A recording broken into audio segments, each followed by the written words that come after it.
The Concord Mountain Lions return to the Carter Center after a 3.5-week layoff. Wes McKinney and the head coach Todd May, as we set for the matchup with the Bobcats. Coach, I know a couple of tough losses there before Christmas at Frostburg State and then at Fairmont State, but some good things to hang your hat on. Craig Gilbert continues his strong play.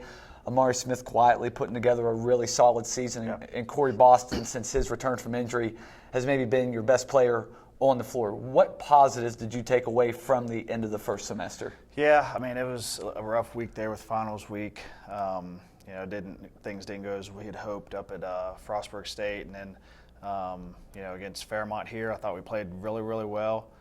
They just made a few more plays than we did. So you try to take from that. The positives, like I said, just those young guys with, like I said, Craig and Josiah Rickards continuing to develop, continuing to get better every day. Like I said, CB being back, definitely helped us there. Amari had a really good game against Fairmont State. So just trying to continue to build on those, the positives. I thought, offensively we're doing some good things. We just got to eliminate those turnovers. Turnovers are really hurting us right now, or they were, when we were there that last week. So just trying to eliminate those. We're putting up points.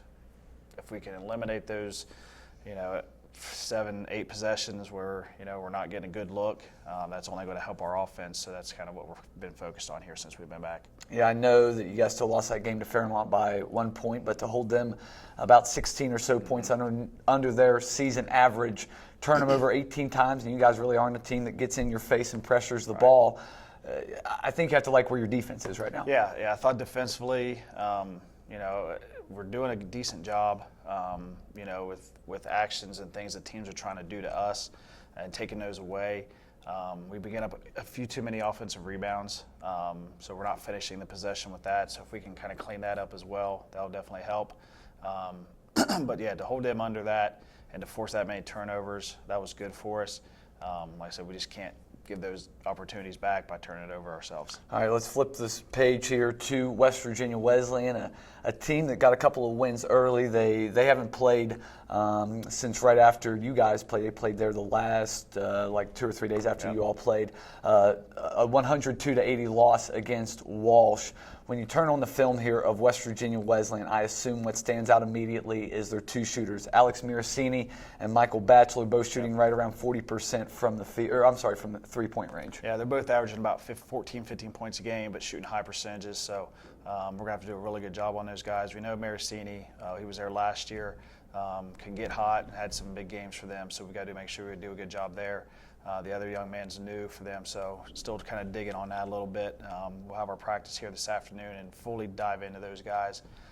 But they're guys that can shoot the basketball, and we've got to make sure we're aware where they are at all times. Okay, this goes back a few years, just not last year. You guys have had success getting in the paint against West Virginia Wesleyan. Last year at home, for example, 46 of your 83 points were in the paint. You guys shot 55% from the field. How do you take advantage of the paint against Wesleyan? Yeah, we've just got to, a couple ways we can do that, obviously, is off the pick and roll. We're a heavy pick and roll team, so be able to get there downhill after that. And then obviously, throwing it into the paint there with Bo, Craig, and Renee. Definitely that way we can get paint touches, and that's going to be a big key for us moving forward for tomorrow. I do want to touch on Renee. 6 double-doubles in his career, 2 of them against Wesleyan. What advantages does he have against the Bobcats? I think, just he's got a confidence there. Obviously, being in his third year playing against them. Since we've been back, he's been really, really good.